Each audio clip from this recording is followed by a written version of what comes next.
Good evening, ladies and gentlemen, members of the Board of Finance. Some of what I'm going to say I've repeated a number of times. It's not news, but I think it does bear repeating. Since 2000 to 2013, the number of households in Clinton increased 3%. The median household income increased 17%. The tax levy increased 72%. And because the grand list went from 65% residential to 75% residential, the amount of the tax levy attributable to the residential taxpayers went up 97%. So taxes in Clinton for residential taxpayers increased 5.7 times what their incomes, median household income, increased. I think it's important to note that the people who are most hurt by this, and I know Ms. Santos on occasion has commented that people get in the Mercedes and go to these CTA meetings, but they're the least hurt. The top 1% pay about 1.2% of their incomes in property taxes. The lowest 20% pay 5.3% of their total income in property taxes. Property taxes hurt the most vulnerable people in our community. I serve as a volunteer to prepare taxes in the Henry Carter Hall Library. I have for 2 years. And most of the people who are our clients are the lower half of people in Clinton who we volunteer to prepare their taxes. This year, I prepared the taxes for a couple who came in and were due an $81 tax refund. But because of the affordable health care that they had gotten through the state, they owed the state $76 because they were over-subsidized. And as a result of that, they got a $5 refund. The lady who I was working with buried her head in her hands. $76 meant the world to her. I know for some people in the town, $7.50 a month doesn't mean very much. But the most vulnerable people in my town are really hurting, and I can tell you that from my personal experience with them.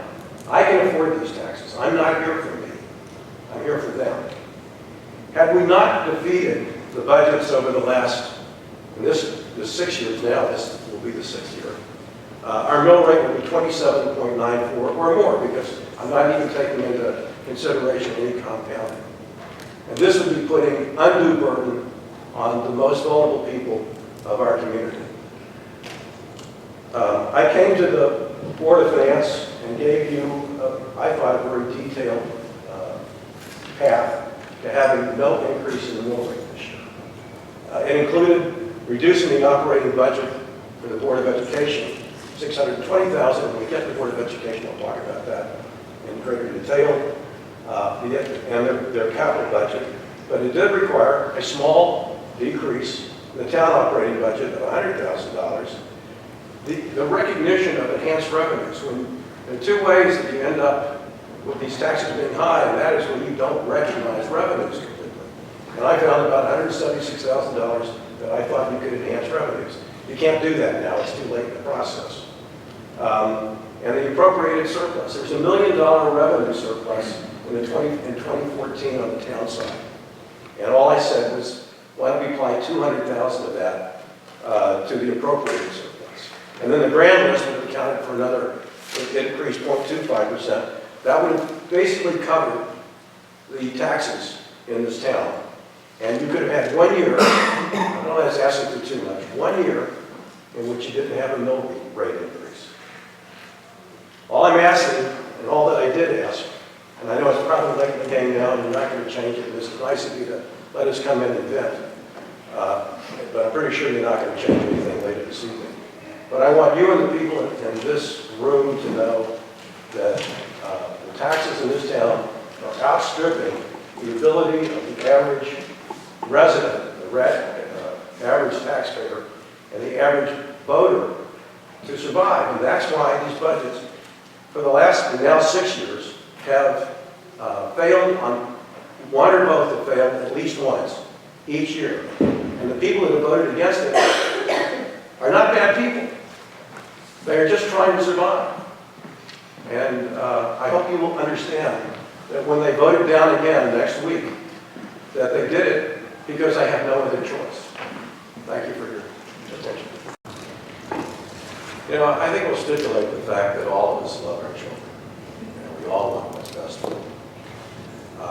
We actually want what's best for other people's children, too. I've raised 2 sons. I have 2.5 grandchildren. So, you know, I can empathize with all of you. My wife had a career as a public school teacher. My mother taught in public schools. I was educated in public schools. So when I come before you, I'm not against public schools or public education. It's the bulwark of democracy. I believe in it.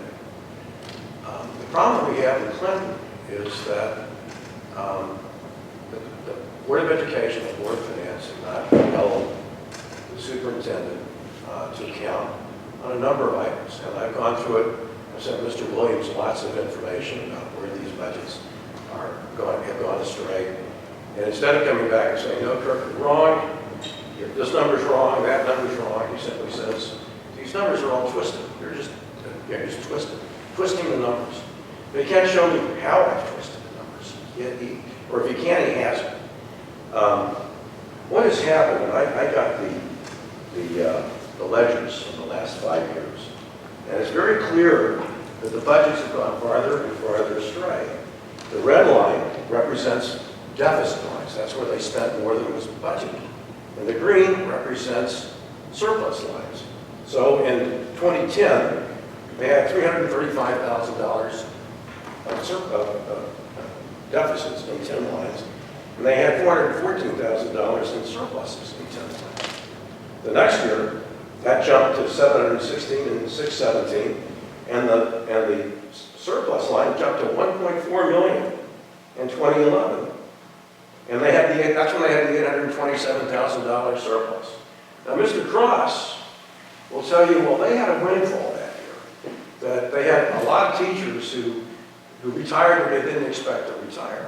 That's what he'll tell you. But if you dig into the numbers, you'll find that's a very small explanation. The big explanation comes from fringe benefits.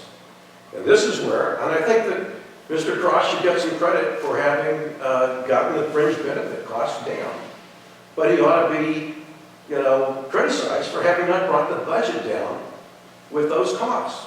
And so we had $492,000 surplus. And this is just one line. A $930,000 surplus, a $716,000 surplus, a $664,000 surplus.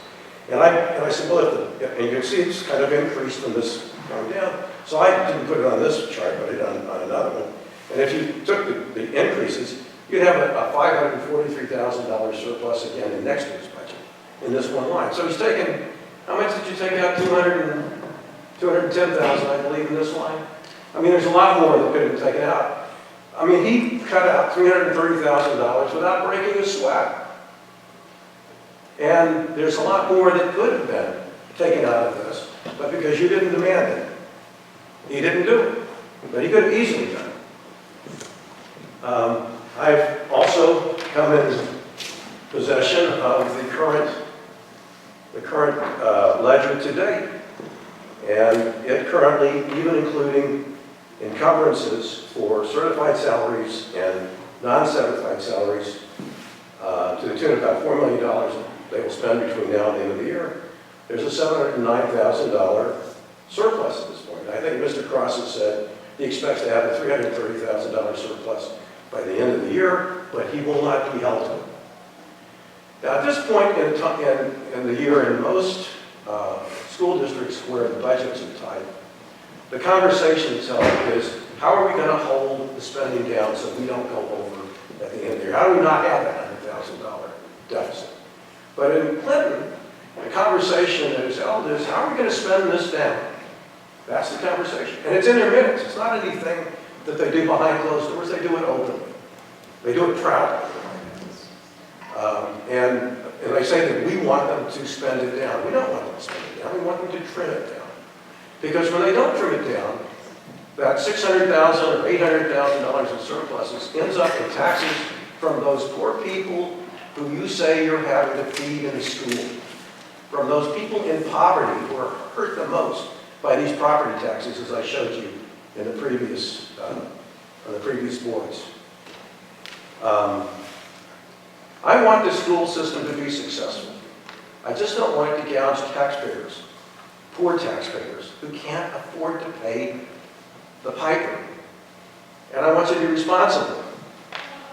I left you with 4 thoughts the other year. The first one was, I went to the Board of Education. Mr. Cross was, I guess, at the Board of Finance meeting. First of all, it's unforgivable to ever fire a whistleblower. The schools should be encouraging people to come forward with ideas to save money, and where possible, where there's wasteful spending, to bring it forward to surface. The Board of Education should not allow the superintendent to hire consultants without them authorizing those consultants. And the encumbrances over the last 5 years have averaged $300,000 a year for a total of $1.6 million, which I have issued a FOI, Freedom of Information Act request for an accounting of how the encumbered funds were spent. $1.6 million. And I've been told by the superintendent of schools, he says, that's not what he said. And I said, well, what did you say? And I'm not sure.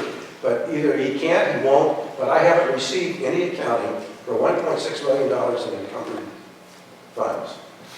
And the last thing that I said to the Board of Education tonight is, please, take the term spend down out of your vocabulary.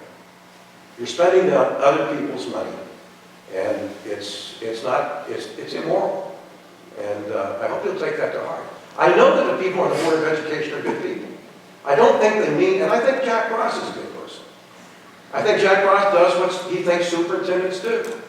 And I think the Board of Education supports him. And as a result, they don't ask him the tough questions that he needs to be asked. And I hold them as accountable on this as I do him. I think you can do a better job. I hope you will do a better job. I hope you look at the things I've sent you that are heartfelt. Do you know how much time I've spent doing that work?